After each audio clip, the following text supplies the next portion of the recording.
नमस्कार साथियों, हंसवाहिनी GK classes में आप सभी लोगों का स्वागत है।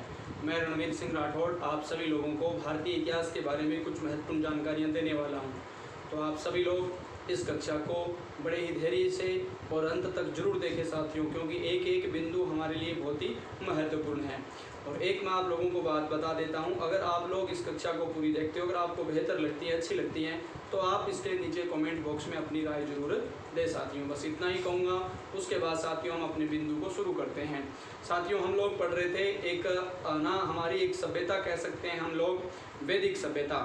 और वैदिक सभ्यता या वैदिक काल के उसका नाम वैदिक काल भी लेता है, क्योंकि वो जो सभ्यता थी उस काल में थी तो वो वैदिक काल था, ठीक है। तो इसलिए उसे क्या कहते हैं, वैदिक काल भी कहते हैं साथियों। तो वैदिक काल के बारे में हमने आरंभ से वैदिक सभ्यता के बारे में हमने शुरू किया था। तो सबसे पहले हमने यही पढ़ा था कि वैदिक सभ्यता का जो पूरा काल है वो कौन कौन सा साथियों। कल की कक्षा 2-3 मिनट में रिवाइज भी हो जाएगी, थोड़ा ध्यान रख लेना। तो हमने ये बात की थी कि साथियों वैदिक सभ्यता का जो काल है वो 1500 ईस्वी पूर्व से लेकर के आपका 600 ईस्वी पूर्व तक है, संपूर्ण काल है, पूरा काल है, ठीक है। उसके बाद हमने ये पढ़ा था कि सभ्यता की प्रमुख विशेषता क्या है। तो साथियों ये बहुत ही महत्वपूर्ण विशेषता ये थी कि एक ग्रामीण सभ्यता है। ये कौन सी सभ्यता है, ग्रामीण सभ्यता, नगरीय सभ्यता नहीं। जिस प्रकार सिंधु घाटी सभ्यता थी वो आपकी नगरीय सभ्यता थी, ठीक है। उसके बाद साथियों अगली जो बिंदु आप लोगों को याद करना था वो था कि ये जो आपकी सभ्यता चल रही है जिसका नाम है जिसका नाम है वैदिक सभ्यता।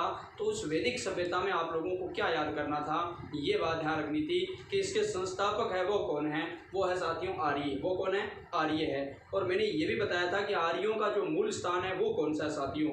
आर्यों का शाब्दिक अर्थ क्या है, तो आर्य शब्द का शाब्दिक अर्थ तो आपका हो जाएगा श्रेष्ठ, या अपन लोग कह सकते हैं कुलीन, है ना, कुलीन, या कह सकते हैं उच्च गुणों से युक्त व्यक्ति, है ना, उच्च गुणों से युक्त, ठीक है। तो एक बात वो हो गई। उसके बाद हमने बात की आर्यों का मूल स्थान क्या है। तो साथियों एक विद्वान है जिसका नाम है मैक्स मुलर।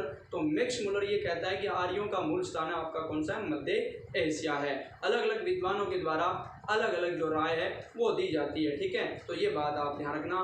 बाल गंगाधर तिलक जैसे व्यक्ति भी राय देते हैं कि वो तिब्बत से हैं। तो कहने का मतलब थोड़ा सा आप लोग ध्यान रख लेना, अलग अलग है, अलग अलग राय अलग अलग व्यक्तियों के द्वारा दी जाती है। अब अपन लोग बात करेंगे साथियों अपना और महत्वपूर्ण बिंदु जो बहुत ही महत्वपूर्ण है, मध्य एशिया वाली बात होगी, सर्वाधिक मान्य है और सबसे ज़्यादा यही प्रचलन में है कि आर्य कहाँ से आए, मध्य एशिया से आए। उसके बाद मैंने आप लोगों को बताया कि आर्य जो मध्य एशिया से तो आए थे, लेकिन इनके आने की प्रोसेस पूरी क्या थी। तो सबसे पहले मैंने आपको बताया कि ये आए थे मध्य एशिया से। भारत में प्रवेश कहाँ से किया, खैबर दर्रे से। और खैबर दर्रे के बाद ये कहाँ निकले, यानी ये सप्त सैंधव में अपना पड़ाव डाल दिया। सप्त सैंधव ध्यान रखना, सप्त सैंधव का जो क्षेत्र है वो आप लोग ध्यान रखना, सिंधु और उसकी सहायक नदियां हैं, और इसके अंदर अफगानिस्तान वाला इलाका भी आता है और पंजाब वाला भूभाग भी आता है। यहाँ पर ये रहे, आरंभिक रूप में इनका निवास यहीं पर था, अस्थायी रूप में रहे थे, कबीलों में रहे थे। एक तो ये इनका बिंदु था। उसके बाद ये धीरे धीरे धीरे धीरे कहाँ पर किसकी ओर हो गए, पूर्व की ओर बढ़ने लगे, और पूर्व में वहाँ जाकर के ना मतलब स्थायी निवास बना लिया। वो जो क्षेत्र था वो था गंगा यमुना दोआब साथियों, गंगा यमुना दोआब, ठीक है। गंगा और यमुना नदियों का जो अपवाद क्षेत्र है उसके आसपास जहाँ वो सिंचित करती हैं वो जो क्षेत्र है वो उनका था गंगा यमुना दोआब। वहाँ पर जाकर ये कृषि भी करने लगे, स्थायी भी रहे। इन यहाँ पर इनका आधार केवल पशुपालन था। तो साथियों अब अपन इनके बारे में अलग अलग रूप में भी पढ़ेंगे। आरंभिक कुछ मैंने स्रोत भी बताने की कोशिश की आरंभिक में, जैसे कि साथियों एक धूसर है ना, हाँ, चित्रित धूसर मृद भांड है जो कि हमने बात की, यानी ये बहुत ही महत्वपूर्ण साथियों हरियाणा, पंजाब, राजस्थान और उत्तर प्रदेश में पाए गए। बहुत ही महत्वपूर्ण प्रश्न ये परीक्षा में आता है। उसके बाद मैंने आप लोगों को बताया कि आपकी वैदिक सभ्यता के कुछ अवशेष कहाँ पर मिले हैं। हरियाणा में भी बहुत ही महत्वपूर्ण साथियों भगवानपुरा जो गांव है वहाँ पर ये अवशेष मिले हैं, यानी कि एक घर में 13 मकानों का जो अवशेष मिला है तो वो बहुत ही महत्वपूर्ण 13 कमरे के अवशेष मिले एक घर में। उसी प्रकार के 3 अवशेष पंजाब में भी मिले हैं साथियों। उसके बाद हमने 2 अभिलेख पढ़े थे, एक तो आपका कस्सी अभिलेख या कस्साई अभिलेख जो कि 1620 बीसी पूर्व था। उसके बाद हमने पढ़ा था साथियों, इसके बारे में आप लोगों को विस्तार से बता दिया था। उसके बाद बोगजा कोई अभिलेख मिला था जिसके अंदर क्या वर्णन है, वर्णन यहाँ पर है साथियों बहुत ही महत्वपूर्ण है, यानी कि हेती और मितन्नी जो राजवंश है उन दोनों के मध्य का जो संघर्ष है उसके बारे में वर्णन है। दोनों के मध्य संधि भी होती है उसके बारे में वर्णन है। दोनों ही राजाओं के राजवंशों के बारे में वर्णन। हेती वह आपका कौन सा, मितन्नी। और मैंने ये भी बात बताई थी कि इसी बोगजा को अभिलेख से 4 आर्य देवताओं का उल्लेख मिलता है। मैंने आपको ट्रिक बताया था और वो ट्रिक क्या था साथियों, मनवी। आपको याद आ गया होगा मनवी देखिए ट्रिक कल ही बनाया था, याद हो गया मनवी। तो ये सबसे पहले आप अम की बात करोगे तो यहाँ मित्र ले लोगे, अन का अर्थ नास्ते ले लोगे, वी का अर्थ वरुण ले लोगे, आई का अर्थ क्या ले लोगे, इंद्र ले लोगे। तो ये बहुत ही महत्वपूर्ण बात हुई। और उसके बाद हम आगे थे साथियों मूल बिंदु पर, और वो था अब मैंने आपको ये बताया था कि और बची हुई चीज़ें हम अगली कक्षा में लेंगे। तो वो कक्षा अब हमारी शुरू हो रही है, ले लेते हैं साथियों। 2-3 मिनट लगी है जरूर, कल की कक्षा रिवाइज हुई है। अब और महत्वपूर्ण चीज़ें थी जो मैंने आप लोगों को बता दी, ठीक है। अब अपन लोग बात करते हैं साथियों आगे की कहानी। आगे मैंने कहा था कि इनको सहूलियत पढ़ने के हिसाब से अध्ययन की दृष्टि से 2 भागों में बांट दिया गया है ना। और वो 2 कौन से भाग है, वैदिक सभ्यता को 2 भागों में बांट दिया गया है। एक तो आपकी ऋग्वैदिक सभ्यता, ऋग्वैदिक काल है ना, वैदिक काल को 2 भागों में बांट दिया, एक तो ऋग्वैदिक काल और एक उत्तर वैदिक काल। अब हमें सबसे पहले जिस काल को लेना हुआ साथियों कौन सा, ऋग्वैदिक काल। तो 1 नंबर मैं शुरू कर रहा हूँ, बहुत ही महत्वपूर्ण है साथियों, बहुत ही महत्वपूर्ण बिंदु है आप लोगों का। और ये कौन सा है, ऋग्वैदिक काल। ऋग्वैदिक काल साथियों, तो ऋग्वैदिक काल की बात करेंगे। ऋग्वैदिक काल या ऋग्वैदिक सभ्यता कह सकते हो आप लोग, कोई दिक्कत नहीं है। तो इस समय तो सबसे पहले तो काल ही लिख लेते हैं कि इनका काल कहाँ से कहाँ तक था। तो सबसे पहले ध्यान रखना 1500 ईस्वी पूर्व से आपका हो जाएगा साथियों, ध्यान रखना भाई, 1500 ईस्वी पूर्व से 1000 ईस्वी पूर्व। ये बात हमने कल भी पढ़ ली थी अलग तरीके से, ठीक है। तो ये लीजिए 1500 ईस्वी पूर्व से 1000 ईस्वी पूर्व, ये 1000 ईस्वी पूर्व लगाना नहीं भूलिए साथियों। कल मैंने आप लोगों को एडी व बीसी वाला मामला बताया था, है ना, बीसी या एडी, तो ये बिफोर क्राइस्ट एनो डोमिनी, यानी कि ये ईसा पूर्व है या ईस्वी सन है। जिस प्रकार ये एक बिंदु है, ये बिंदु ले लीजिए आप लोग ईसा के जन्म से ले लीजिए। इसके बाद ये जो कहानी शुरू होती है ये है ना, इसके बाद जो ये कहानी शुरू होती है वो ये है आपका 2020, ठीक है। लेकिन इधर से जो कहानी है वो भी इसी प्रकार शुरू होती है, ये बात ध्यान रखना थोड़ी सी, ये बात ध्यान रखना थोड़ी सी, है ना। इधर जो कहानी है वो भी इसी प्रकार शुरू होती है, यानी कि ये एक तरीके से हम यहाँ पर पहुँच चुके हैं। ये लीजिए आपका कौन सा, 1500 ईस्वी पूर्व है, ठीक है। तो ये सारा इधर वाला मामला है इस शून्य से, तो ये तो आप लोगों का क्या है, यानी कि ईस्वी पूर्व है। यहाँ से ईस्वी शुरू हुई है, ये ईस्वी से पूर्व है और ये ईस्वी के बाद है, तो बाद वाला ईस्वी सन होगा। ये वाला मामला आप लोगों के कल भी समझ में आ गया, थोड़ा सा मैंने और भी बता दिया। तो अब लीजिए साथियों, हम लोग बात करते हैं बीसी और एडी की, तो कर चुके हैं। और ये आपका क्या हो गया, अंग्रेजी में इसे आप कहोगे तो बीसी हो जाएगा, कोई दिक्कत नहीं है। अब ऋग्वैदिक काल को हम ले लेते हैं साथियों। ऋग्वैदिक काल को एक एक महत्वपूर्ण बात करते हैं जो कि बहुत ही महत्वपूर्ण है।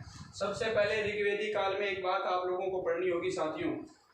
ऋग्वैदिक काल में कुछ महत्वपूर्ण जानकारियों को लेते लेते हम लोग क्या कर लेंगे, हमारी इन बातों को शुरू कर देंगे। एक चीज़ महत्वपूर्ण बात रखना साथियों, सबसे पहले अगर अपन समाज की बात करें, यहाँ पर समाज, सबसे पहले समाज की बात आएगी, है ना, जो कि बहुत ही महत्वपूर्ण है। तो समाज यहाँ पर क्या था, प्रश्न पूछा जाता है, ऋग्वैदिक समाज क्या था।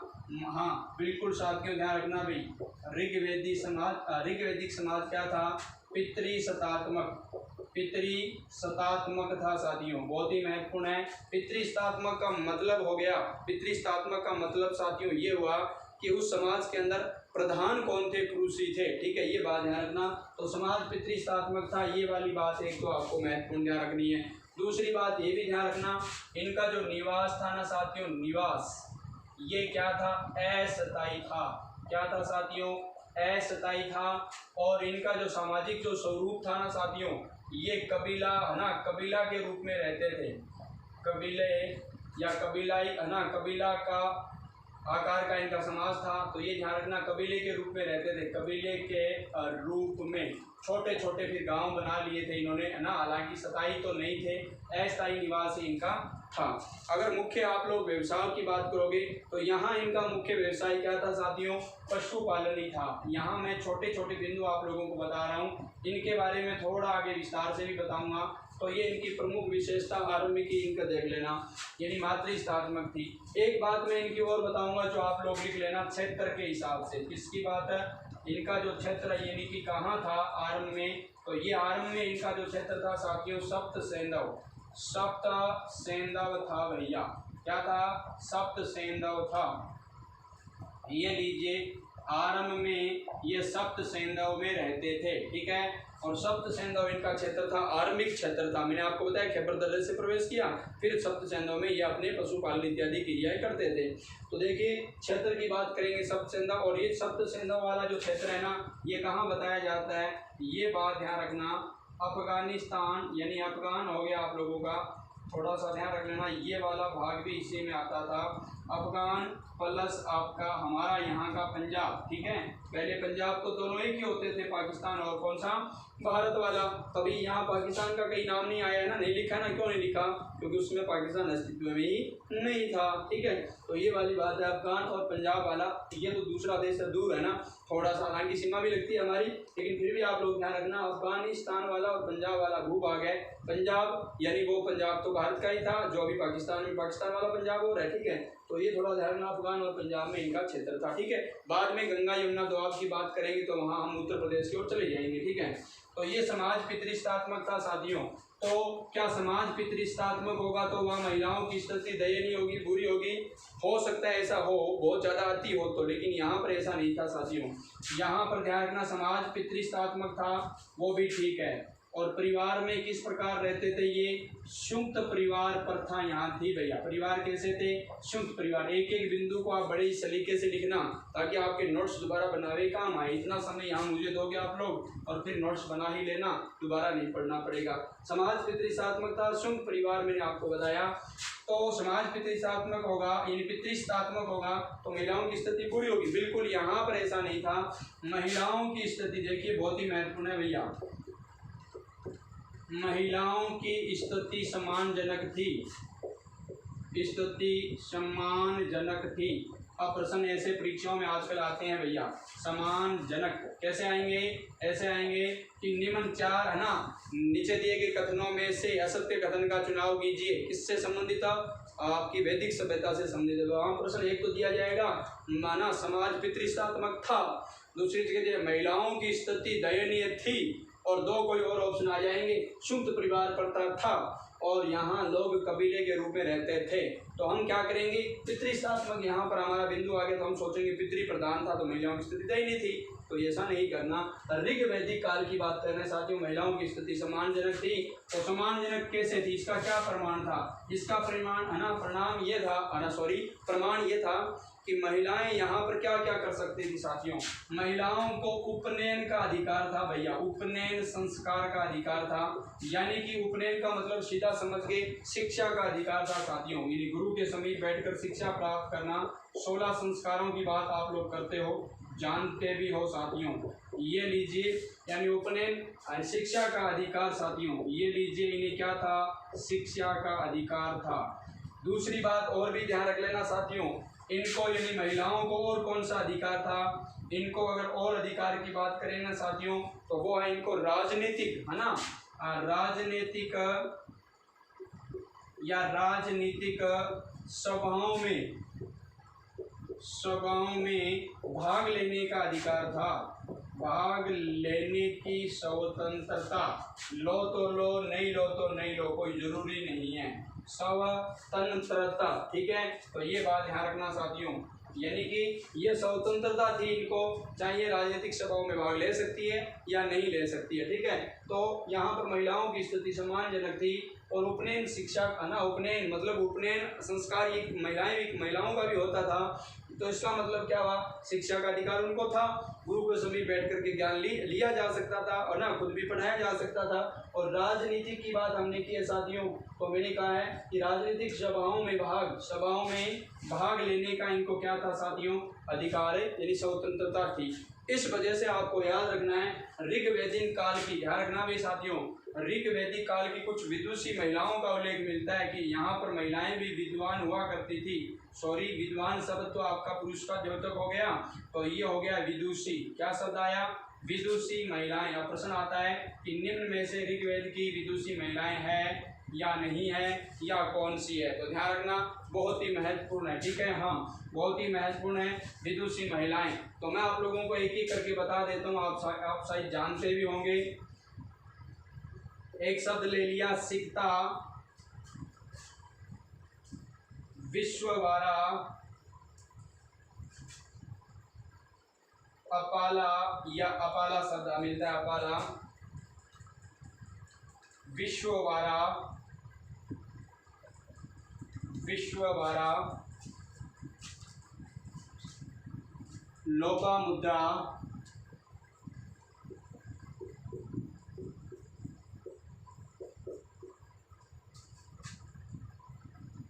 घोषा, ठीक है। बहुत ही महत्वपूर्ण है साथियों। विदुषी महिलाएं पूछी जाएगी ऋग्वैदिक कालीन की, ध्यान रखना। ठीक इसके विपरीत प्रश्न आएगा उत्तर वैदिक काल की, तो वहां पर आप बात करोगे किसकी, गार्गी व मैत्रेयी की, ठीक है। थोड़ा ध्यान रख लेना, गार्गी उत्तर वैदिक काल की महिला है विदुषी, और ये विदुषी महिलाएं किसकी है आपकी, यानी कि ऋग्वेद काल की है साथियों। किस काल की है, ऋग्वैदिक काल, जो मैंने बताया 1500 से 1000 ईस्वी पूर्व है, ठीक है। बहुत महत्वपूर्ण बात है लोपामुद्रा। अब इन पांचों महिलाओं को याद करने के लिए बहुत आसान सा और सरल सा ट्रिक याद कर लेना, सिकता, अपाला, विश्ववारा और लोपामुद्रा और घोषा। इनको याद करने के लिए एक ट्रिक काम ले लेना और वो हो जाएगा सेव एलजी, ठीक है। ये ट्रिक काम ले लेना साथियों, ठीक है। हाँ, सेव एलजी, सेव एलजी, ठीक है। ये ट्रिक काम लेना, सेव अलग लिख दो और एलजी अलग लिख दो, ठीक है। तो एस का अर्थ क्या हुआ, सिकता, यानी ए का अर्थ हो गया अपाला, वी का अर्थ हो गया विश्ववारा, और फिर एल का अर्थ क्या हो गया साथियों, लोपामुद्रा, और फिर आप जी का क्या हो गया साथियों, घोषा, ठीक है। जी का अर्थ यहाँ घोषा लिया गया है, तो थोड़ा सा ध्यान रखना, ये है सेव एलजी साथियों, सेव एलजी।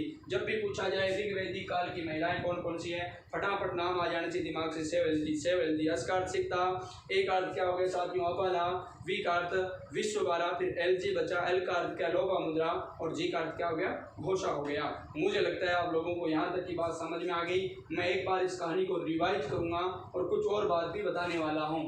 तो देखिए यहाँ पर हम बात कर रहे हैं साथियों किसकी बात कर रहे हैं, महिलाओं से संबंधित बात आ रही है।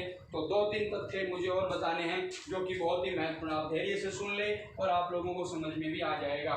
यानी कि ऋग्वेद की ये बात हमने कर दी है। हाँ, ऋग्वैदिक कालीन की हम बात कर रहे हैं, समाज पितृष्टात्मकता में। एक बार इस चीज को रिवाइज करूंगा फिर थोड़ी और बताऊंगा। ऋग्वैदिक काल 1500 ईस्वी पूर्व से 1000 ईस्वी पूर्व है, समझ में आ गया। इस काल में निवास क्या था इनका, आर्यों का निवास स्थान अस्थायी था, कबीले के रूप में ये रहते थे। पशुपालन इनका एक तरीके से मुख्य व्यवसाय था, है ना, पशुपालन। उसके बाद समाज की बात करेंगे, पितृष्टात्मक समाज था, शुद्ध परिवार में ये लोग रहते थे, ठीक है। दादा दादी, नाना नानी, भाई भाई, आपको पता है सारे लोग इसमें क्या होते हैं, शामिल होते हैं, चाचा चाची इत्यादि सब लोग एक साथ, ताऊ ताई, वो सारे लोग, ठीक है। महिलाओं की स्थिति सम्मानजनक थी साथियों। किस प्रकार, उपनयन संस्कार करने का महिलाओं का क्या था, अधिकार था, ठीक है। शिक्षा का अधिकार हो गया इसी के तहत। राजनीतिक सभाओं में भागीदारी महिलाएं ले सकती थी, स्वतंत्र थी। विदुषी महिलाओं का यहाँ पर उल्लेख मिलता है ऋग्वैदिक काल की, सिकता, अपाला, विश्ववारा, घोषा, और उससे पहले मैंने आपको बता दिया लोपामुद्रा। तो ये सेव एलजी ट्रिक आप लोग याद कर लेना, काम आ जाएगी। अब मैं इस चीज़ को मिटा रहा हूँ, थोड़ी और आगे हम चीज़ ले लेते हैं साथियों। बात अपन लोग कर रहे हैं किसकी, यानी ऋग्वैदिक कालीन समाज की। बहुत ही महत्वपूर्ण प्रश्न आते हैं, थोड़ा मैं आप लोगों का समय ज़्यादा लेता हूँ, लेकिन चीज़ एक बार पढ़ ली तो मुझे नहीं लगता दोबारा कहीं पर पढ़ने की आवश्यकता है, अगर आपने थोड़ा सा ध्यान दे दिया तो यहाँ पर। अब देखिए अगला जो बिंदु मैं ये बात कर रहा था महिलाओं की, तो महिलाओं के अंदर अगर अपन बात करें यहाँ पर, यानी सबसे पवित्र संस्कार की बात करें यहाँ पर, पवित्र संस्कार, पवित्र संस्कार क्या माना जाता था साथियों, विवाह माना जाता था। क्या माना जाता था, विवाह। यानी पवित्र संस्कार क्या माना जाता था, विवाह, ठीक है ना, विवाह। और वो भी किसका, महिलाओं का पवित्र संस्कार विवाह माना। विवाह तो महिला पुरुष दोनों का होता था, लेकिन विशेषकर महिला का पवित्र संस्कार विवाह होता था।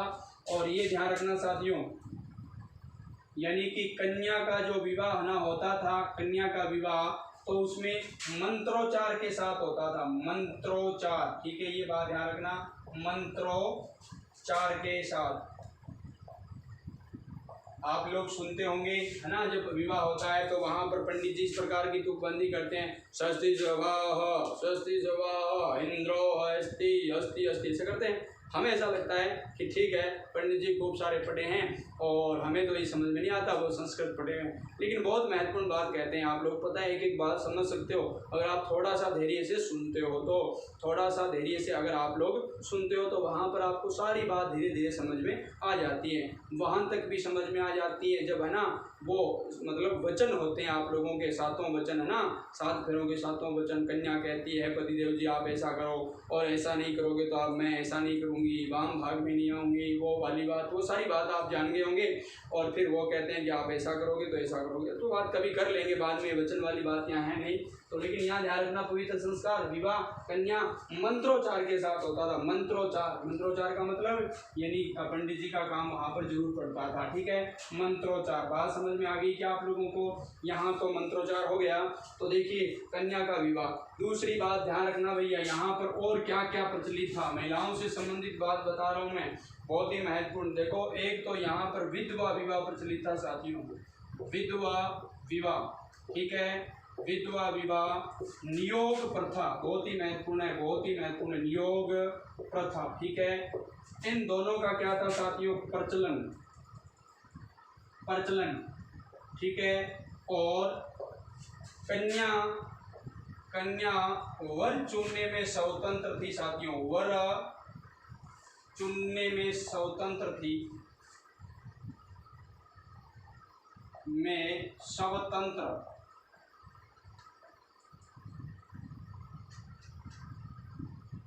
ठीक है। ये बात भी ध्यान रखना साथियों, यानी स्वेच्छा से वर चुना जा सकता था। यानी बात किसकी हो रही है? विवाह की हो रही है। अभी मैं विवाह से संबंधित और भी बात बताऊंगा, 2 प्रकार के होते थे, बीच में मुझे ये बताना बहुत जरूरी था। विधवा विवाह, नियोग प्रथा का प्रचलन, कन्या वर चुनने में क्या थी? स्वतंत्रता थी, ठीक है। तो देखिए विधवा विवाह तो आप सब लोग जानते हो, बताने की आवश्यकता नहीं है ना। विधवा विवाह यानी कि वह महिला जिसके पति का निधन हो जाता है वो विधवा मानी जाती है और फिर उसका विवाह हो जाता है तो वो विधवा विवाह हो गया, ठीक है। पुनर्विवाह की बात कहते हैं वो भी है।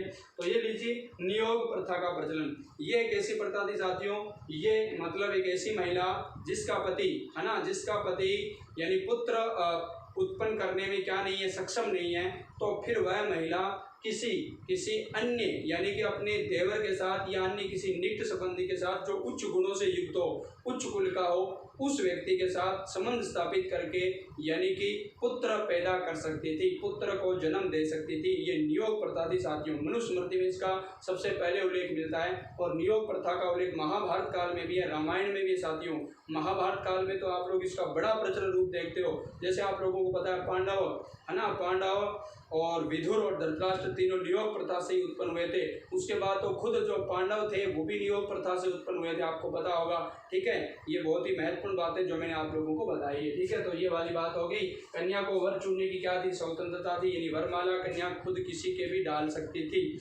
आज भी हमारे समाज में स्वतंत्रता नहीं है, ये ना एक प्रकार की दुर्भाग्य की बात है, और उस समय थी, ठीक है। और देखिए विधवा विवाह, नियोग प्रथा, ये वाली बात मैंने बता दी है। अब देखिए साथियों विवाह का प्रकार। हाँ एक चीज मैं यहाँ आपको वहाँ बताऊंगा, पहले विवाह देखिए। विवाह 2 प्रकार के साथियों यहाँ पर थे। विवाह के प्रकार एक तरीके से यहाँ 2 प्रकार के विवाह थे, है ना, वो थोड़ा सा ध्यान रख लेना। एक विवाह का जो प्रकार था वो था अनुलोम। कौन सा विवाह का प्रकार था साथियों? अनुलोम, याद रखना भैया। एक तो अनुलोम, एक था आप लोगों का प्रतिलोम। अनुलोम और प्रतिलोम 2 प्रकार के विवाह थे। अब ये अनुलोम और प्रतिलोम है क्या, इसको समझ ले थोड़ा सा। अनुलोम का अर्थ होता है, सिर्फ 2 बात रखना, एक तो होता है पुरुष विवाह किसके साथ होता है? पुरुष एवं स्त्री के साथ। अब तो साथियों स्वतंत्रता है, समलैंगिक विवाह की भी है, ठीक है। अब तो भारतीय संविधान के अंदर पीछे जो आप लोगों का मामला आया था आपको पता हो गया, तो अब तो स्त्री और पुरुष का विवाह होना जरूरी नहीं है, समलैंगिक विवाह भी किया जा सकता है। ओके, तो पुरुष और स्त्री 2 बात हुई, और इधर भी विवाह तो उन्हीं के बीच में होने वाला है। पुरुष, ये लीजिए पुरुष, और यहाँ पर मैं थोड़ा सा स्त्री ले लूँगा पहले, स्त्री और यहाँ पुरुष। देखिए थोड़ा सा मैंने स्वरूप चेंज किया, तो यही यहाँ समझने वाली बात है। पुरुष साथियों यहाँ पर होता था उच्च कुल का, ध्यान रखना भी, पुरुष उच्च कुल का होता था। पुरुष कौन से कुल का होता था? उच्च कुल का, ऊंचे कुल का। स्त्री कौन से कुल की होती थी? निम्न कुल की, ठीक है, निम्न कुल, ठीक है। जब उच्च कुल का पुरुष और निम्न कुल की स्त्री का विवाह होता था वो होता था अनुलोम। क्या होता था? अनुलोम, ठीक है। पवित्र संस्कार इनका माना जाता था। प्रतिलोम, जब स्त्री किस कुल की हो साथियों? उच्च कुल की हो, और पुरुष आपका क्या हो? निम्न कुल का हो, तो तब जो विवाह होता था वो आपका होता था प्रतिलोम। क्या होता था? प्रतिलोम। मुझे ऐसा लगता है आप लोगों को दोनों प्रकार के विवाह के बारे में जानकारी हो गई साथियों। बहुत ही महत्वपूर्ण अनुलोम और प्रतिलोम, ठीक है। तो पुरुष उच्च कुल का, स्त्री है ना, यहाँ पर पुरुष उच्च कुल का, स्त्री निम्न कुल की, यहाँ पर स्त्री उच्च कुल की और पुरुष क्या है? निम्न कुल का है। इस प्रकार के जो वैवाहिक संबंध होते थे वो आप लोगों के क्या कहलाते साथियों? एक तो अनुलोम और एक प्रतिलोम। ये विवाह के दो प्रकार थे जो बहुत ही महत्वपूर्ण है। अब साथियों ऋग्वेदिक काल के अंदर और भी बात कर लेते हैं। यहाँ पर विधवा विवाह प्रचलित था, नियोग विवाह प्रचलित था, लेकिन ध्यान रखना साथियों, एक तो सती प्रथा, सती प्रथा, बाल विवाह, पर्दा प्रथा का उल्लेख नहीं है।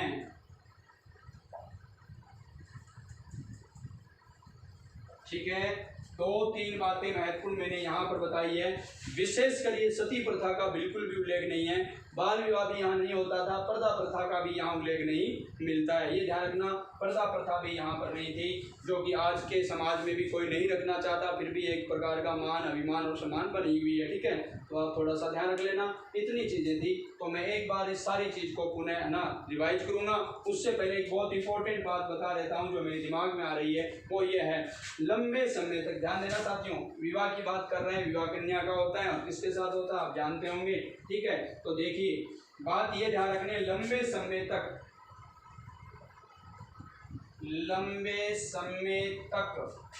विवाह नहीं करने वाली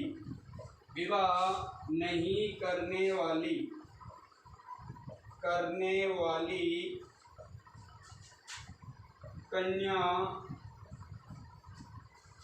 या महिला या स्त्री को अमाजू कहते थे। अमाजू, ध्यान रखना भैया, अमाजू कहते थे, ठीक है। ये बात ध्यान रखना भैया, जो लंबे समय तक विवाह नहीं करती थी, यानी विवाह योग्य हो गई है फिर भी वो विवाह नहीं कर रही है, तो उसी ऐसी महिला को, ऐसी स्त्री को क्या कहते थे? यानी वो एक तरीके से महिला ऐसी तो बन गई कि विवाह करने से थोड़ी बनता, उम्र भी तो होती है ना। तो ये बात ध्यान रखना, लंबे समय तक विवाह नहीं करने वाली कन्या को अमाजू कहते। मैंने यहाँ कन्या लिख दिया है तो आप थोड़ा सा ध्यान रखना, लंबे समय तक विवाह नहीं करने वाली महिला को क्या कहते थे? अमाजू कहते थे, ठीक है। कन्या की जगह आप लोग अब यहाँ महिला लिख दोगे, ठीक रहेगा, ठीक है ना, ये लीजिए, ओके। तो ये बहुत ही महत्वपूर्ण बात है साथियों, जो आप लोग समझ चुके हो। ये इतनी बात ही दोबारा सुन लीजिए। पवित्र संस्कार क्या था? विवाह था, कन्या को क्या वर चुनने की स्वतंत्रता थी, मंत्रोच्चार के साथ कन्या का विवाह होता था। विधवा विवाह, नियोग प्रथा दोनों प्रचलन में थी, ठीक है। कन्या को वर चुनने में स्वतंत्रता थी। विवाह के प्रकार अनुलोम और प्रतिलोम। अनुलोम उच्च कुल की, है ना, पुरुष उच्च कुल की, स्त्री निम्न कुल की। प्रतिलोम स्त्री उच्च कुल की और पुरुष निम्न कुल का होता था। स्त्री प्रथा और बाल विवाह और पर्दा प्रथा का यहाँ पर उल्लेख नहीं था। और उसके बाद मैंने बताया, लंबे समय तक विवाह नहीं करने वाली महिला को अमाजू कहा जाता था। ये बात साथियों बहुत महत्वपूर्ण है, आप इसका स्क्रीनशॉट ले सकते हो आराम से, कोई दिक्कत नहीं है। यानी ये हमने आरंभिक बात पढ़ रहे हैं जो कि बहुत ही महत्वपूर्ण है साथियों, ठीक है। एक तरीके से हाँ बिल्कुल बहुत ही महत्वपूर्ण। चलिए आप लोग मतलब लिख लीजिए, फिर मैं आपको बताता हूँ, थोड़ा सा एक कंसेप्ट और बता देता हूँ। यानी जब आप ऋग्वेदिक काल को पढ़ रहे हो तो इस काल की भी 5 विशेषता आती है, ठीक है। 4 महत्वपूर्ण विशेषता, 4 देखिए मैं बता देता हूँ थोड़ा सा। एक तो आती है सामाजिक, थोड़ा सा मैं एक चीज़ आपको ऐड करवा देता हूँ ताकि आपको कोई दिक्कत नहीं रहे। एक तो आती है सामाजिक, उसके बाद आती है आपकी राजनीतिक, क्या आती हैं? राजनीतिक। उसके बाद आप लोग लिख सकते हो, है ना, क्या लिख सकते हो भैया? आर्थिक लिख सकते हो, ठीक है। हाँ, तो कहने का मेरा तात्पर्य क्या हुआ? आर्थिक लिख सकते हो और एक लिख सकते हो धार्मिक। तो अब हम क्या पढ़ रहे हैं, ये बात ध्यान रखना साथियों, ये भी आपको जानकारी होनी चाहिए कि अब हम क्या पढ़ रहे हैं। तो ये हम पढ़ रहे हैं 1 नंबर आपकी जो विशेषता है इसका नाम है सामाजिक व्यवस्था कह सकते हैं इसे। ये आप लोग पहले हेडिंग डाल लेना साथियों, मैंने नहीं डाला है लेकिन सीधा पढ़ो तो भले ही पढ़ लो, लेकिन ये हेडिंग डालोगे तो थोड़ा सा अच्छा रहेगा आप लोगों के लिए, ठीक है। कहाँ से डालोगे हेडिंग? जब से हमने शुरू किया वहाँ पर आरंभिक 2 बातों को छोड़कर, जैसे ही मैंने है ना बात शुरू कर दी थी किसकी, यहाँ के समाज की, मातृत्वात्मक से, वहाँ से आप लोग इसकी हेडिंग डाल लेना। इस सभ्यता से जब भी ये शुरू हुई है वहाँ से डाल लेना, ठीक है। तो ये सामाजिक सारी की सारी विशेषता हम किसकी बता रहे हैं? सामाजिक की, क्योंकि समाज के अंदर ही क्या होता है आप सब लोग जानते हो, विवाह होता है, इसमें तो कोई दोहराई की बात नहीं है और किसी को कोई शक भी नहीं है, ठीक है। अब देखिए मैं इन चीज़ों को, एक कबीलाई समाज वाली बात मैंने आपको बताई है, वो भी बहुत ध्यान रखना साथियों। अब मैं इन चीज़ों को मिटा रहा हूँ और आपकी बातों को आगे लिए चलता हूँ ताकि आप लोगों को यानी कि अगली जानकारी भी मिल सके, ठीक है। हाँ, स्क्रीनशॉट ले लिया करो या फिर वीडियो को पॉज करके दोबारा आना आप करके देख सकते हो, है ना। ये अपलोड में तो ये सुविधा तो मिलती है आप लोगों को, हालांकि वो सभी जगह मिलती है, लेकिन जैसे ही इसके सब्सक्राइबर हमारे 1000 की संख्या में पहुंच जाएंगे तो शायद लाइव कक्षा भी देंगे आप लोगों को, है ना। इसमें तो सिर्फ आप लोगों की ही मेहनत रहेगी, कब तक ये संख्या पहुंच जाती है, कितने लोगों को ये अच्छी लगती है, और वो डिपेंड करता है उसके पढ़ने के ऊपर और इस विषय के ऊपर कि विषय कैसा है और आप लोगों तक कैसा पहुंच रहा है साथियों। तो चलिए हम अगला बिंदु भी ले लेते हैं। अभी तक हमने विवाह इत्यादि की काफ़ी बात कर ली है, महिलाओं की बात कर ली है जो कि बहुत ही महत्वपूर्ण है। अब हम एक मंडल की बात करते हैं साथियों, बहुत ही महत्वपूर्ण है, ठीक है। यानी ऋग्वेदिक काल की बात कर रहे हैं। सामाजिक आपकी जो विशेषता चल रही है ना, ये सारी की सारी अब जो विशेषता चल रही है कौन सी है साथियों, यहाँ मैं लिख देता हूँ, आप इनके आरंभ में लिख लेना सामाजिक व्यवस्था, ताकि फिर आप लोगों को कोई दिक्कत नहीं आएगी, थोड़ा सा विभाजन कर लोगे आप, याद करने में सहूलियत हो जाएगी, ठीक है।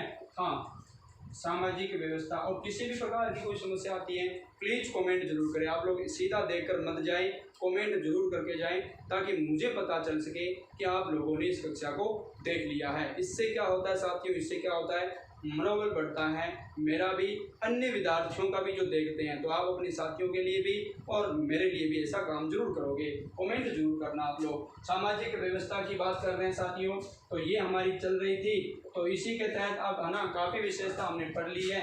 एक मैं बात बताता हूँ, यानी ऋग्वेद, यानी कि इस ऋग्वेदिक काल का एक स्रोत है जो मैंने आपको पहले ही बता दिया है। अब मैं एक चीज़ और बता देता हूँ, ऋग्वेदिक काल का आपसे कोई पूछ लेना स्रोत कौन सा है, तो आप लोगों का उत्तर सीधा का सीधा आएगा क्या साथियों, यानी नाम से ही पता चल रहा है, इधर उधर भागने की आवश्यकता नहीं है, क्या है, ऋग्वेद। स्रोत क्या है साथियों, ऋग्वेद, ठीक है। अब अगर आपसे कोई पूछ ले इस अनाकाल की भाषा कौन सी है, क्या उत्तर दोगे भैया, क्या उत्तर दोगे? जब ऋग्वेद की वेदों की बात कर रहे हो तो वेदों की भाषा तो क्या थी, संस्कृत थी ना साथियों, ठीक है। तो भाषा आपकी यहाँ पर क्या हो जाएगी, संस्कृत। और जो अभी अभी मैंने आपको स्रोत बताया है, स्रोत वो आपका क्या हो जाएगा साथियों, ऋग्वेद। एकमात्र स्रोत है ऋग्वेद, ठीक है, जो कि बहुत ही महत्वपूर्ण है साथियों, ठीक है ना, आपका ऋग्वेद, ठीक है, बहुत ही महत्वपूर्ण है। इस प्रकार की बात को आप लोग आराम से पढ़ सकते हो, ठीक है, ऋग्वेद जो कि बहुत ही महत्वपूर्ण है। तो यही हम लोग यहाँ पर पढ़ने की पूरी क्या कर रहे हैं, चेष्टा कर रहे हैं। सामाजिक व्यवस्था के बारे में हमने शुरू किया था, मैं एक बात बता रहा था, वो ये था कि ऋग्वेदिक काल के अंदर, यानी ऋग्वेद में, ऋग्वेद के 10वें मंडल, 10वें मंडल के, वैसे आप सूक्त की भी बात करो तो 90वें, है ना, सूक्त में 90वें सूक्त में, ये बहुत ही महत्वपूर्ण बात बताने जा रहा हूँ आप लोगों को। सूक्त में किसका उल्लेख मिलता है साथियों, 4 वर्गों का उल्लेख मिलता है, बहुत ही महत्वपूर्ण है भैया, 4 वर्गों का उल्लेख मिलता है। यानी ऋग्वेद के 10वें मंडल के 90वें सूक्त में, ध्यान रखना साथियों, मंडल कौन सा है, 10वां है, सूक्त कौन सा है, 90वां सूक्त है, जो कि बहुत ही महत्वपूर्ण है। उसके अंदर आपकी जिस चीज़ का उल्लेख मिलता है वो मिलता है आपका कौन सा, किसका साथियों, 4 वर्गों का, 4 वर्गों का वर्णन मिलता है, यहाँ वर्णन मिलता है, अब आपसे ये पूछा जाएगा ये 4 वर्ग कौन कौन से थे, तो तुम बहुत आसान से जानते हो, जैसे कि आप अच्छी तरह से जानते हो कि सबसे पहले हम ब्राह्मण पढ़ते हैं, उसके बाद हम क्षत्रिय पढ़ते हैं, उसके बाद में हम वैश्य पढ़ते हैं और उसके बाद में हम क्या पढ़ते हैं, शूद्र पढ़ते हैं। तो यहाँ पर किसी प्रकार की कोई दिक्कत आप लोगों को नहीं आनी चाहिए साथियों। हाँ, 10वें मंडल की बात कर रहे हैं और हाँ 10वें मंडल के 90वें सूक्त में। और एक चीज़ सुनिए, थोड़ा सा सुन लीजिए, मैं एक चीज़ बताता हूँ आप लोगों को। 10वें मंडल के सूक्त है जिसका नाम है यानी कि पुरुष सूक्त। ये बात ध्यान रखना साथियों, पुरुष सूक्त। मैं थोड़ा सा एक चेंजिंग कर रहा हूँ, थोड़ा सा सुन लीजिए, एक चेंजिंग कर देता हूँ। पुरुष सूक्त ये बहुत महत्वपूर्ण है। कहते हैं कि ये जो पुरुष सूक्त है ना, पुरुष सूक्त, इसको ले लीजिए आप लोग, ठीक है। पहले ये थोड़ा सा चेंजिंग कर दिया मैंने, थोड़ा सा ध्यान रखना। ऋग्वेद के 10वें मंडल के पुरुष सूक्त में, ठीक है, कहते हैं कि 90वां ये सूक्त है पुरुष सूक्त, जो कि कौन सा है, 90वां है। इस सूक्त के अंदर जो बात मिलती है, इस पुरुष सूक्त को नाम याद रखना, पुरुष सूक्त ये पूछा जाता है। इस सूक्त के अंदर किसका उल्लेख मिलता है, 4 वर्गों का उल्लेख मिलता है। 4 वर्ग मतलब आप इसे क्या कह सकते हो, वर्ण भी कह सकते हो, यानी 4 वर्णों का उल्लेख भी, यही एक ही बात है ये। अब ये होता क्या है, इनको हम लेते हैं सबसे पहले, ठीक है, एक एक को। तो मूल बात ध्यान रखना साथियों, एक चीज बता देता हूँ मैं यहाँ पर, आरंभिक में वैदिक काल के अंदर कहीं पर भी वर्ग विभाजन नहीं था, कहीं पर भी वर्ग विभाजन नहीं था। और मैं आप लोगों को बता देता हूँ, कहते हैं कि ये जो ऋग्वेद का यानी कि जो पुरुष सूक्त है, ये बाद में जोड़ा गया था। कब जोड़ा गया था, बाद में जोड़ा गया था। तो अंतिम रूप में कहते हैं कि लास्ट में थोड़ा ये ना एक तरीके से प्रादुर्भाव में आया आपका कौन सा, वर्गों का विभाजन। ये बात आप समझ लेना, ठीक है। तो 4 वर्णों यानी वर्गों कह सकते हो आप इसे, वर्णों का वर्णन किसमें मिलता है, ऋग्वेद के 10वें मंडल के पुरुष सूक्त में मिलता है। बात समझ में आ गई। ये कहते हैं कि बाद में जोड़ा गया था, आरंभ में नहीं था। इसका एक प्ररूप मिलता है, ऋग्वेद का 9वां मंडल है, उसके अंदर एक व्यक्ति कहता है कि मैं कवि हूँ। ऋग्वेद के कौन से मंडल में साथियों, 9वें मंडल में। इसके 9वें मंडल की बात करेंगे ना, हाँ 9वें मंडल में एक व्यक्ति कहता है कि मैं कवि हूँ, मेरे पिता भेषज है और मेरी माता यानी कि आटा पीसती है। हालांकि आटा नहीं पीसा जाता, लेकिन उसमें ये सी बात मिलती है। तो ये बात ध्यान रखना बहुत ही महत्वपूर्ण है, ठीक है। हाँ, एक सूक्त के रूप में। तो देखिए मैंने आप लोगों को क्या बताया, 9वें मंडल के अंदर ये बात लिखी है। एक व्यक्ति कहता है, क्या कहता है, एक व्यक्ति, वो व्यक्ति कहता है कि मैं स्वयं क्या हूँ, मैं स्वयं तो कवि हूँ, ठीक है। और जो मेरी माता है ना, मेरे पिता है भेषज। भेषज का मतलब होता है औषधि को जानने वाला, यानी डॉक्टर कह सकते हो आप लोग, भेषज चिकित्सक कह सकते हो, वैद्य कह सकते हो, ठीक है। तो मेरे पिता भेषज है और मेरी जो माता है ना साथियों, वो क्या करती है, आटा पीसती है, ठीक है। ये बात ध्यान रखना भैया, आटा पीसती है। तो देखिए बात हमने की है ना, किसकी बात की है साथियों, 9वें मंडल की बात मैंने की है। तो ये बात थोड़ी सी आप लोग ध्यान रख लेना, जो कि मैंने यहाँ पर बताई है। मुझे लगता है आप समझ चुके होंगे ऋग्वेद के 9वें मंडल में। और ये 9वां मंडल भी आप लोगों को पता होगा, ऋग्वेद का 9वां मंडल सोम देवता को समर्पित है। तो अभी इनका पेय पदार्थ की बात करेंगे तो वो याद आ जाएगा, ठीक है। तो ऋग्वेद के 10वें मंडल में पुरुष सूक्त के अंदर 4 वर्गों का उल्लेख मिलता है साथियों। ये 4 वर्ग आपके कौन से हैं, इन्हें आप चतुष्वर्ण भी कहते हो, चातुष्वर्ण यानी कि 4 वर्ण कहते हो आप लोग। तो लीजिए इन चारों आप लोग यानी एक तरीके के आपके वर्ण हैं, इन चारों वर्णों को ले लीजिए और सबसे पहले आप लोग लिख दीजिए, बिना पूछे लिख दीजिए, क्योंकि आप लोगों को पता है सबसे पहले आप जानते हो किसको शामिल किया जाएगा, ब्राह्मण को। और एक चीज़ भी ध्यान रखना, आरंभिक रूप में इनका जो वर्णन था ना, ये कोई जाति के आधार पर नहीं था, ये क्रम के आधार पर था। जो व्यक्ति जिस अनुरूप कर्म करता है उसी को उस वर्ग में शामिल कर लिया गया था, ठीक है। तो ये है ब्राह्मण। उसके बाद साथियों आपका हो जाएगा क्षत्रिय, और उसके बाद आप जिसकी बात करोगे तो वो हो जाएगा साथियों शूद्र। जिसके बाद बात करोगे आप लोग वो क्या हो जाएगा, शूद्र। और फिर आप थोड़ा सा इसको चेंज कर लेना, वैसे तो हमें पता ही है, जानते ही हो, वैश्य, और फिर आपका हो जाएगा शूद्र, ठीक है। यह तो अंतिम वर्ण है ही। अब यहाँ पर महत्वपूर्ण बात है, क्रम वाइज लिखना जरूरी है। क्यों, क्योंकि इनका क्रम भी उसी प्रकार है। तो कहते हैं कि यहाँ पर ये चतुर्वर्णों की उत्पत्ति कहाँ से हुई, तो यहाँ पर एक पुरुष, कहते हैं कि एक पुरुष है, और पुरुष कौन सा था, विराट पुरुष। कहने का मतलब अपन ये कह सकते हैं भगवान विराट पुरुष, ठीक है। विराट पुरुष के विभिन्न अंगों से, किससे भैया, विभिन्न अंगों से, अंगों से उत्पत्ति मानी जाती है इन 4 वर्गों के लोगों की। अंगों से उत्पत्ति, तो सबसे पहले ब्राह्मण। तो ब्राह्मण की बात करोगे साथियों, तो ब्राह्मण किससे पैदा होता है साथियों? मुख से। देखिए बहुत महत्वपूर्ण बात है। उसके बाद क्षत्रियों की बात करोगे तो भुजाओं से। किससे? भुजाओं से। उसके बाद वैश्य की बात करोगे तो ध्यान रखना 2 बिंदु यहाँ पर मिलते हैं, जंघाओं से या पेट से। ठीक है, ये बात ध्यान रखना साथियों, जंघाओं या पेट से 2 बिंदु मिलेंगे आपको अलग अलग। आप जाओगे तो किताबों के अंदर देखोगे तो आपको पता चलेगा। ठीक है, और शूद्र अगर कहाँ से? ये पैरों से, यानी विराट पुरुष के पैरों से निकलते हैं शूद्र। वैश्य जंघाओं यानी जंघाओं या पेट से इनकी उत्पत्ति होती है, और क्षत्रिय की उत्पत्ति भुजाओं से होती है, और ब्राह्मण की उत्पत्ति किससे होती है? मुख से होती है। ठीक है, तो सबसे श्रेष्ठ माना जाता था साथियों किसको?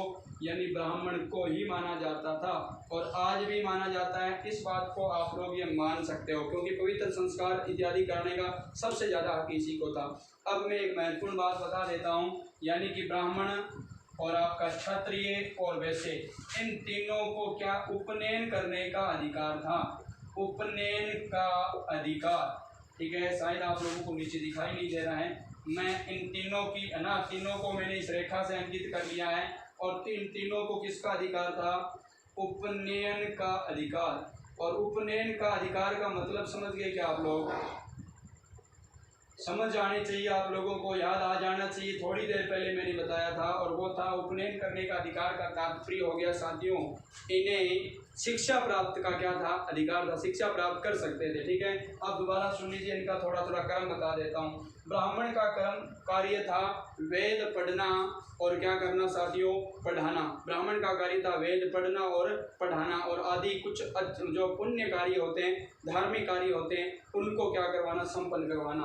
क्षत्रिय का कार्य था साथियों, ध्यान रखना, भुजाओं से ही पता चल रहा है, तो क्षत्रियों का जो कार्य था वो था यानी कि उपयुक्त तीनों वर्णों की सेवा करना और वेदों को पढ़ना। ठीक है, वेदों को पढ़ना भी इनका कार्य था, और तीनों वर्णों की ये क्या कर सकते थे? करते थे, सेवा करते थे अपनी जान की बाजी लगाकर किसी भी रूप में। ठीक है, इनके अनुसार। वैश्य की बात करोगे जंघाओं या पैर से, तो ये लोग क्या करते थे साथियों? यानी ये बिजनेस, व्यवसाय, व्यापार इत्यादि सारा जो कार्य था इन लोगों के पास था। तो ये भी एक प्रकार की समाज की बहुत ही महत्वपूर्ण धुरी। आज के समय में बिजनेसमैन कह देंगे या काम धंधे वाले लोग कह देंगे। और लास्ट में ये है शूद्र। शूद्र का देखिए, शूद्र का जो कार्य था यानी कि वो पहले, यानी कि अगर अपन बात करें पहले लिखित तीनों के तीनों वर्णों की क्या करना? सेवा करना कार्य शूद्र का था। शूद्र की हालात बहुत दयनीय थी साथियों। उसके बाद तो है ना, धीरे धीरे हम आगे बढ़ेंगे अगले भारत में, तो वहाँ पर भी हालात और भी ज़्यादा दयनीय हो चुकी थी। जैसे जैसे हम आगे बढ़ेंगे राजवंशों में तो पता चलेगा। यानी यहाँ तक हो जाता था कई बार तो घर से जब बाहर निकलता था तो घंटा बजा करके बाहर निकला जाता था, जिस गली से वो निकलता था लोग साइड में हो जाते थे। तो इस प्रकार की बातें कई जगह मिलती है, विभीषिका मिलती है। आज के समय में तो बिल्कुल प्रासंगिक ही नहीं है, बहुत अच्छा है, सभ्य समाज बन चुका है सब लोग। ठीक है, तो देखिए ये सारी बात मैंने आप लोगों को बताई है, 4 वर्गों की बात हमने की है। मैं आशा करता हूँ आप लोगों को जरूर समझ में आया होगा। मैं कुछ चीज़ों को और भी ले लेता हूँ ताकि आपके काम आएगी। ऋग्वेदिक काल के बारे में बता रहा हूँ, सामाजिक व्यवस्था हम पढ़ रहे हैं। ऋग्वेद के 10वें मंडल के पुरुष सूक्त के अंदर 4 वर्णों का वर्णन मिलता है साथियों।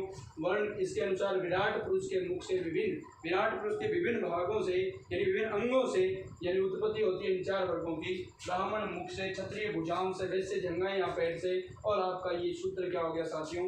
पैरों से। और फिर हमने बात की श्रेष्ठ ने ब्राह्मण ही माना जाता था, कार्य था वेद पढ़ना और पढ़ाना। क्षत्रिय का कार्य भुजाओं से क्या कर लेना साथियों?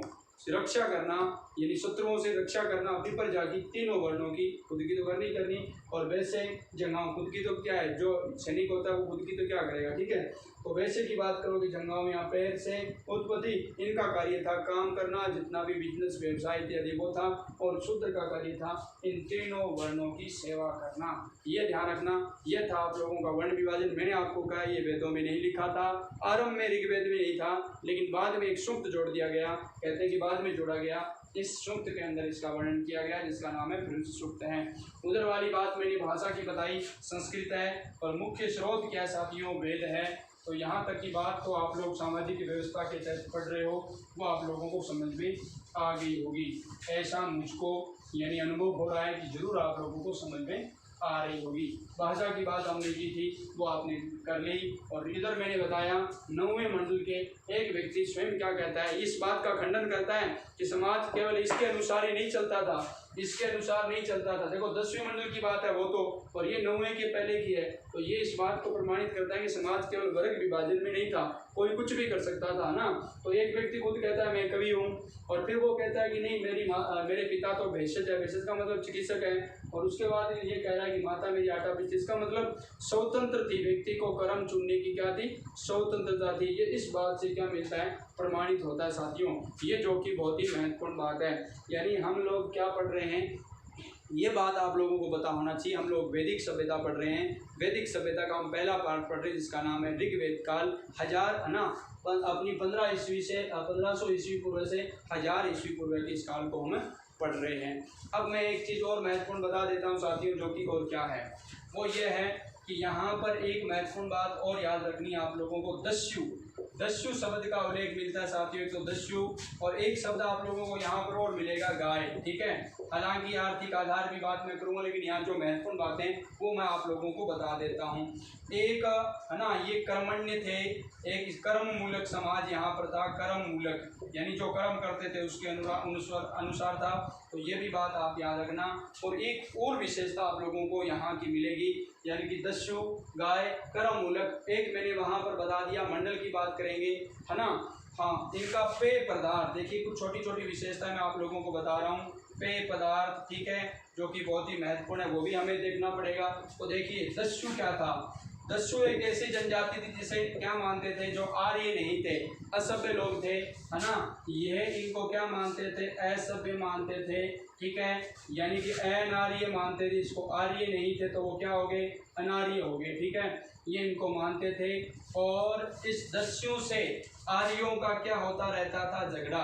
आर्यों का क्या रहता था भैया, झगड़ा। इन किसके साथ है, दस्यु से। अब पूछा जा सकता है दस्यु कौन थे, असभ्य लोग थे, अनार्य थे, वो थे, है ना। उनका कोई सामाजिक नियम नहीं था, न कोई सिस्टम था, तो इनके साथ इनका क्या होता था, झगड़ा। तो दस्यु याद हो गया। गाय, गाय साथियों यहाँ पर बहुत ही महत्वपूर्ण है। गाय को कहा जाता था, है ना, गाय बहुत ही महत्वपूर्ण थी, इनकी आर्थिक आधार भी थी। गाय को कहा जाता था अघन्या, ये प्रश्न आता है अघन्या। ठीक है, अघन्या, अघन्या। ठीक है, ये ध्यान रखना साथियों। अघन्या वध करने योग्य नहीं, यानी न मारने योग्य, वध करने योग्य नहीं, न मारने योग्य। लिख लेना, आपको टाइम मिलता है तो आप अपने नोट्स में लिख सकते हो, याद नहीं रहता है तो, याद रहता है तो अच्छी बात है। गाय को क्या कहा जाता था साथियों, अघन्या कहा जाता था, यानी वध करने योग्य नहीं या मारने योग्य नहीं। बात समझ में आ गई। तो गाय के लिए ये शब्द थी, है ना, मारने योग्य नहीं, मारने योग्य नहीं। तो मतलब गाय को ये मारने योग्य नहीं, मारने योग्य नहीं।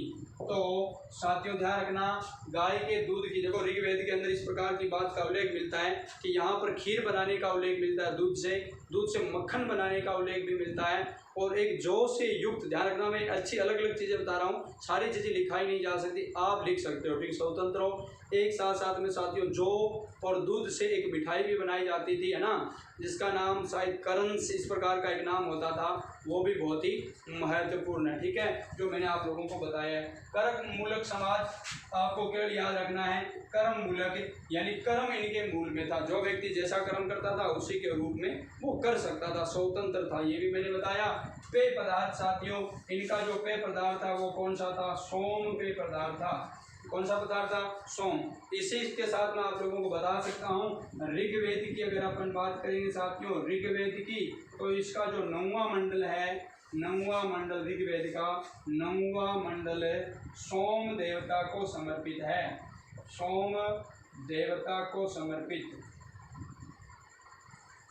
ठीक है, ये बात ध्यान रखना भैया, ऋग्वेद का जो 9वां मंडल है वो आपका सोम देवता को समर्पित है, ये बात भी आप लोग याद रख लोगे। ठीक है, ऋग्वेद का एक मंडल की बात हम और करेंगे, 7वें मंडल की, तो उसके अंदर वो आपकी सभा, समिति और आप लोग जिसकी बात करते हो वित्थत का उल्लेख भी है, जो इनकी संस्थाएं होती थी। तो देखिए क्रम मूलक पेय पदार्थ सोम, है ना, मैंने आपको बताया सोम रस हो गया ना, सोम यानी सोम रस। और ये जो देवता थे आरंभिक रूप में तो ये अच्छा पदार्थ हुआ करता था, लेकिन अब तो ये अपनी विभीषिका के रूप में पाया जाता है। आप लोग जानते हो छोटी छोटी प्लास्टिक में बड़ी बड़ी के रूप में भयंकर प्रकार का पदार्थ आ गया है, जो कि अब बहुत ही विषय का, पहले ये औषधीय रूप में काम लिया जाता था, वो ध्यान रखना। इनका ये सोमप्रिय था भैया, इनका ये प्रिय पेय पदार्थ था, प्रिय पेय पदार्थ, ठीक है, ये बात ध्यान रखना, जो कि आपने इधर लिख लिया है तो भी कोई दिक्कत नहीं है। तो इसका 9वां मंडल भी था, वो देवता किसको, सोम को समर्पित था, ठीक है। तो वो वाली बात 9वें मंडल की उधर भी मैंने बताई थी एक व्यक्ति वाली, तो वो ब्लॉक आप याद रखना। तो दस्यु गाय कर्म मूलक के पदार्थ, चारों चीजें मुझे लगता है समझ में आ गई। दस्यु असभ्य या अनार्य लोगों को कहते थे, आर्यों का इनके साथ क्या होता था, झगड़ा होता रहता था, ठीक है। गाय अगन्या, मारने योग्य नहीं थी, कर्म मूलक समाज था। पेय पदार्थ सोम, ऋग्वेद के 9वें मंडल में सोम, और फिर ये पेय पदार्थ रस, और फिर मैंने आपको फिर ये है ना एक तरीके से सोम रस, फिर ये पेय पदार्थ हो गया इनका, और 9वें मंडल में ये सोम को समर्पित था। कुछ बातें और बता दी जाती है आप लोगों को, देखिए यहाँ तक की बात समझ में आ गई, और आप लोगों ने शायद लिख भी ली साथियों, यहाँ तक की बातें आप लोगों को समझ में आ गई और शायद आपने लिख भी ली। तो अब हम थोड़ा सा और बिंदु को भी आगे ले चलते हैं। अगर आप लोग बात करेंगे साथियों इनके वस्त्रों की, देखिए बहुत महत्वपूर्ण बात है वस्त्र, ठीक है। हाँ, वस्त्रों की बात करोगे तो 3 प्रकार के वस्त्र यहाँ पर मिलते हैं। कितने प्रकार, 3 प्रकार, ध्यान रखना भी बहुत ही महत्वपूर्ण है। वस्त्रों के प्रकार कितने थे, 3 थे। कितने प्रकार थे, 3 साथियों, ठीक है। एक तो आपका मिल जाएगा अधिवास, वास, उष्णीय, बहुत ही महत्वपूर्ण है भैया, परीक्षा में प्रश्न आया हुआ है ये उष्णीय, ठीक है। हाँ, ये सारे प्रश्न परीक्षाओं में एक एक शब्द से प्रश्न उठा हुआ है, तो आप लोगों के लिए एक एक बिंदु महत्वपूर्ण है। एक शब्द का और उल्लेख मिलता है, मैं वो लिख देता हूँ ताकि आप लोग भी वो काम ले सको। नीवी, ठीक है, एक शब्द मिलता है नीवी। तो वस्त्रों की बात कर रहे हैं, 3 प्रकार के वस्त्र थे, तो अधिवास, वास और उष्णीय। मैं थोड़ा सा आगे बता देता हूँ। अगर अधिवास की बात करोगे तो शरीर के ऊपरी अंगों में, ध्यान रखना भैया, बात शरीर की है, शरीर पर ही पहने जाएंगे वस्त्र। तो यहाँ पर यानी कि अपन कह सकते हैं उच्च भाग में, यानी उच्च भाग में या ऊपरी अंगों में, ठीक है, पहने जाने वाले वस्त्र, ठीक है। वास का अर्थ हो गया निचले अंगों पर पहने जाने वाले वस्त्र, निचले अंगों पर पहने जाने वाले वस्त्र, अंगों पर, ठीक है। ये बात शॉर्ट में लिख दी, आप लोग लिख लेना। उष्णीय क्या था साथियों, सिर पर बांधा जाने वाला वस्त्र, सिर पर बांधना, हाँ, बांधने वाला वस्त्र, ठीक है। तो यहाँ पर आप लोग इसके लिए पगड़ी शब्द का प्रयोग कई जगह किया पड़ा है, तो आप थोड़ी किताबों में देखोगे तो वहाँ पर मिलेगा सिर पर बांधा जाने वाला, ठीक है, आपका वस्त्र। हो सकता है वो साफा भी हो सकता है और दूसरे स्वरूप हो सकते, कोई जरूरी पगड़ी वो वाला साफा भी हो, और भी हो सकते हैं छोटे छोटे, ठीक है। तो ये बात ध्यान रखना, अधिवास, वास और उष्णीय। तो अब ये नीवी क्या है साथियों, ध्यान दें। अभी तक हमने बात की 3 बिंदु की, ये तो आपका सिर पर बांधने वाला, ये वास निचले अंगों के ऊपर, निचले अंगों में, और ये आपके अधिवास शरीर के उच्च भागों में। अब ये जो नीवी है ये है अधो वस्त्र। ये नीवी कौन सा आप लोगों का साथियों, अधो वस्त्र, ये लीजिए अधो वस्त्र। अधो वस्त्र का मतलब हो गया वस्त्रों के नीचे पहने जाने वाले आंतरिक वस्त्र, ठीक है। तो ये लीजिए साथियों नीवी अधो वस्त्र, यानी कि अंदर के जो कपड़े होते हैं उन्हें क्या कहते हैं, नीवी कहा जाता है, ठीक है। न से नीवी, न से नीचे, यानी वस्त्रों के नीचे पहने जाने वाले कपड़े। तो ये बात थोड़ा सा ध्यान रखना, वैसे नीचे नहीं जैसे यहाँ पर आप लोगों ने लिखे थे, ठीक है। तो ये मुझे लगता है वस्त्रों का प्रकार भी आपको समझ में आ गया। अब देखिए साथियों यहाँ पर ये जो लोग हैं ये खुद सौंदर्य प्रसाधन में भी बहुत निपुण थे, कहते सौंदर्य प्रसाधन करते थे। और अगर अपन लोग बात करें आभूषण, किसकी बात करें साथियों, आभूषण की, तो ये लोग आभूषण में क्या थे साथियों, ध्यान रखना, प्रवीण थे। स्त्री और पुरुष, स्त्री एवं पुरुष दोनों ही आभूषण पहनते थे, दोनों क्या पहनते थे, दोनों आभूषण पहनते थे, ठीक है। स्त्री पुरुष दोनों क्या पहनते थे साथियों, आभूषण, ठीक है। ये बात ध्यान रखना। हाँ, गले में वो आप लोगों का हार है इत्यादि छोटी बड़ी चीजें वो सारी पहनते थे, स्त्री पुरुष भी और स्त्री भी। ये बात आपके समझ में आ गई। सौंदर्य प्रसाधन में भी दोनों प्रवीण थे। और विशेषकर मैं आप लोगों को बता देता हूँ, पुरुष यहाँ के अंदर कहते कि दाढ़ी और मूछें रखते थे, लेकिन कुछ पुरुष उस तरह से अपनी सारी मूछें और दाढ़ी मुंडवा लेते थे। ये बात भी आप लोगों को मिलेगी कहीं ना कहीं छपी हुई, ध्यान रखना। हाँ, ये भी है, नाई को वक्ता कहा जाता था, वक्ता, ये शब्द ध्यान रखना भैया, ये शब्द आ सकता है नाई, नाई को क्या कहा जाता था? वक्ता। क्या कहा जाता था? वक्ता। ठीक है, वक्ता। ठीक है, ये बात बहुत ही महत्वपूर्ण है। अगर ऐसा प्रश्न कहीं भी आ जाता है तो आप लोग ध्यान रखना भाई, वह पैता वक्ता। वक्ता प है, ठीक है, फ नहीं है, वह पैता वक्ता। ठीक है, किसको? नाई को कहा जाता था। एक बिंदु आप लोग इसी के साथ ही नाई को वक्ता कहा जाता था, तो ये भी बहुत ही महत्वपूर्ण है। एक बिंदु आप और याद कर सकते हो, हालांकि आप लोग इस नाई वाली बात और करेंगे क्वेश्चन में, ठीक है, कहीं पर भी। और अगर गुप्तचर की बात करेंगे वो तो राजनीतिक व्यवस्था के पार्ट बन जाएगा। गुप्तचर की बात करेंगे स्पष्ट, ठीक है, वो आगे हम करने वाले हैं। तो ये थी साथियों, यानी कि अपन ऋग्वेदिक काल की बात कर रहे हैं, आर्यों की सामाजिक स्थिति की बात हम कर रहे थे, बहुत ही महत्वपूर्ण है। और वो हमारा जो बिंदु था मुख्य रूप से साथियों ध्यान रखना भाई, अभी हम सामाजिक बिंदु तक ही पहुंचे हैं अभी तक हम। हाँ बिल्कुल साथियों, बहुत ही महत्वपूर्ण बात है। समय मैं देख लेता हूँ कितना हो गया है, क्या काफ़ी तो नहीं हो गया? हाँ, तो समय काफ़ी ज़्यादा हो गया मित्रों। तो मुझे लगता है अगली जो व्यवस्था बहुत छोटी छोटी हैं, तो अगले दिन ही करना बेहतर रहेगा, क्योंकि छोटी कक्षा है अभी आरंभ के रूप में, यूट्यूब इन्हीं को सपोर्ट कर रही है। धीरे धीरे लंबी कक्षा हो जाएगी तो आपको कोई दिक्कत नहीं आएगी। तो इतनी बातें मुझे लगता है आप लोगों को बेहतर तरीके से समझ में आएगी, याद भी होगी।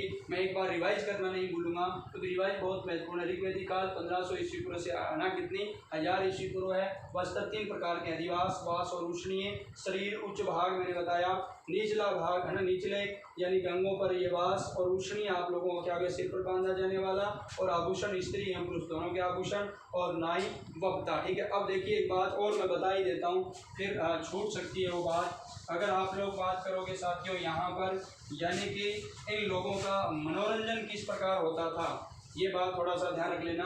मनोरंजन की बात आई ना, मनोरंजन, ठीक है, तो ये बात ध्यान रखना। मनोरंजन में ये लोग क्या करते थे? शिकार तो इनका मनोरंजन था ही था, साथ साथ में ये साथियों, हाँ, यानी कि घुड़दौड़ भी इनके प्रचलन थी। कौन सी? घुड़दौड़ की। ठीक है, घुड़दौड़ की, रथ दौड़ भी करते थे ये, रथ दौड़। ठीक है, ये भी ध्यान रखना। और साथ में एक चीज़ और भी याद करना, वो भी और महत्वपूर्ण है। वो क्या है साथियों? वो ये है पासा, यानी चौपड़ का जो खेल होता था वो था। एक यानी कि नृत्य, इनकी ये नृत्य भी था और संगीत भी था।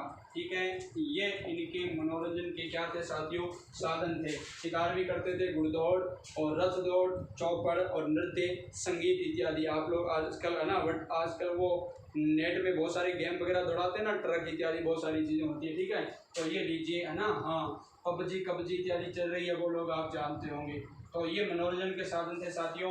किसकी बात कर रहे हैं हम लोग? यानी आर्यों के सामाजिक प्रवेश की बात कर रहे हैं। तो इतनी बात आप लोगों को और जाननी थी, बहुत ही ज़रूरी है। शायद मैं आशा करता हूँ आप लोगों ने ये बात लिख ली है।